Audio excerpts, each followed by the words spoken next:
So today, we're going to take a wild ride through some of the most spectacular, most audacious, and most disastrous financial manias in history. From a simple flower all the way to a revolutionary blood testing machine, we're going to dig into the stories of bubbles, frauds, and that timeless human desire to get rich fast. You know, this incredible description was written about a craze way back in the 17th century. But doesn't that just sound so familiar? Like flies around a honeypot.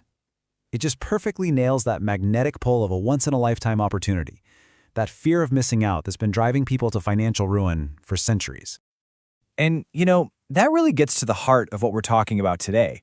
The technology changes, the assets change, but the patterns, they just seem to repeat over and over again. So why is that? I think by looking back at these historical follies, we might just find some answers. So let's start by breaking down what we're even talking about here.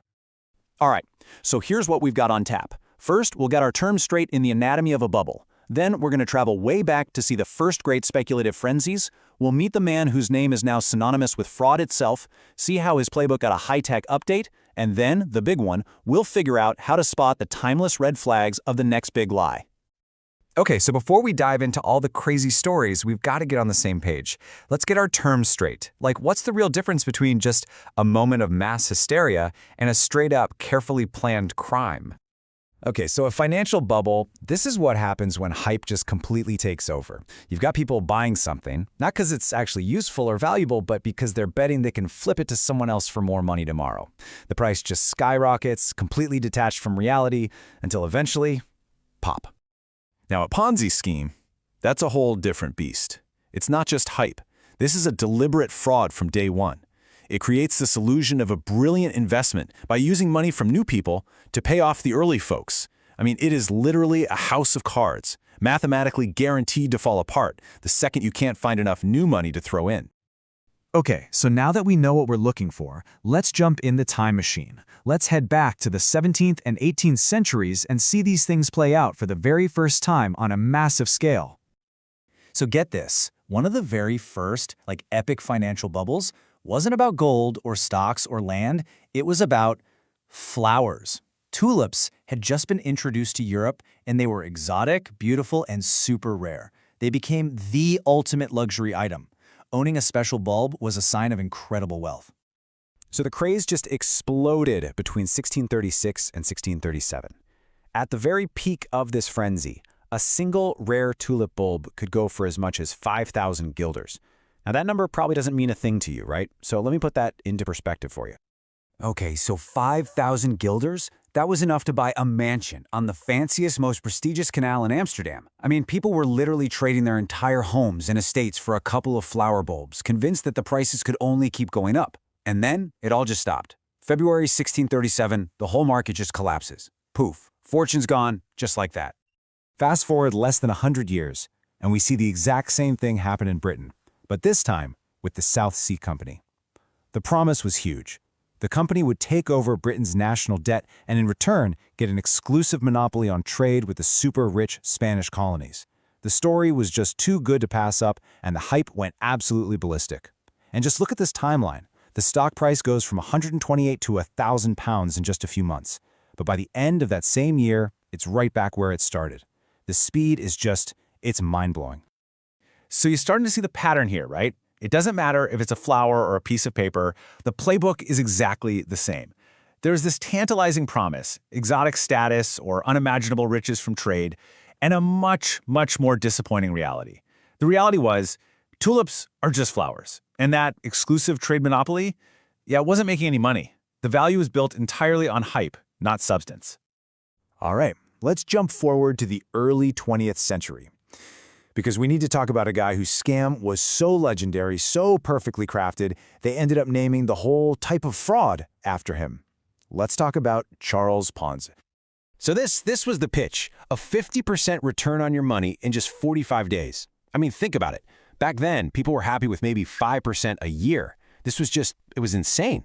He told everyone he had this genius, super complicated system with international postal coupons. Nobody really understood it, but they sure understood the money.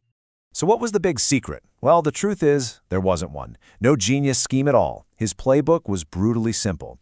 He took money from new investors and used it to pay massive profits to the early ones. And those first people who got paid, they became his best salespeople. They told their friends, their family, about this financial wizard. And the hype just feeds on itself, pulling in more and more cash. Until, well, you know how this ends. August 1920, it all implodes. Thousands of people completely wiped out.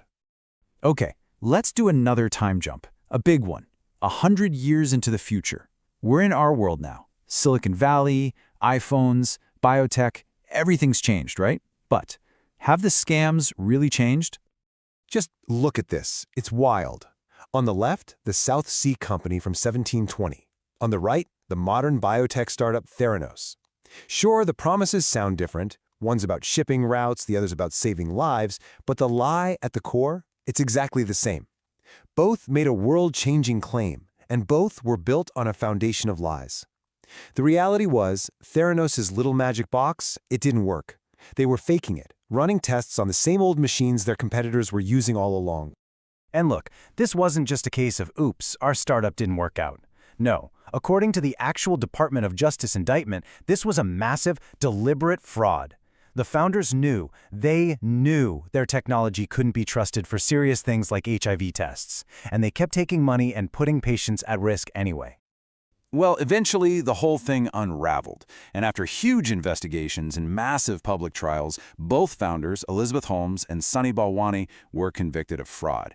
We're talking serious prison time here, more than a decade each. It just goes to show you, even with all the modern hype and tech, a house of cards is still a house of cards. Okay, so we've walked through centuries of these absolute disasters, from tulips all the way to Theranos. So what's the takeaway? What have we learned? And maybe, more importantly, how do you stop it from happening to you? You know, the crazy thing is, the red flags, they're almost always the same. Think about it. That promise of high returns with no risk, that is pure Charles Ponzi. That feeling of being pressured, that fear of missing out, that's the South Sea bubble all over again. And that secret, super complex, revolutionary idea that no one can quite explain? Hello, Theranos. Anytime the main focus is just on getting new people in the door, that's a Ponzi scheme. And when the hype is just so far from reality, well, that's Tulip mania, 100%. And that's really the thought I want to leave you with. The tools are always going to change, right? The tech will always be new and shiny and exciting. That's what hooks us. But human nature, our greed, our excitement, that deep-seated fear of being the one left behind, that doesn't seem to change at all. The real question isn't if another folly will happen, but what form it will take next. Thanks for digging into this with us.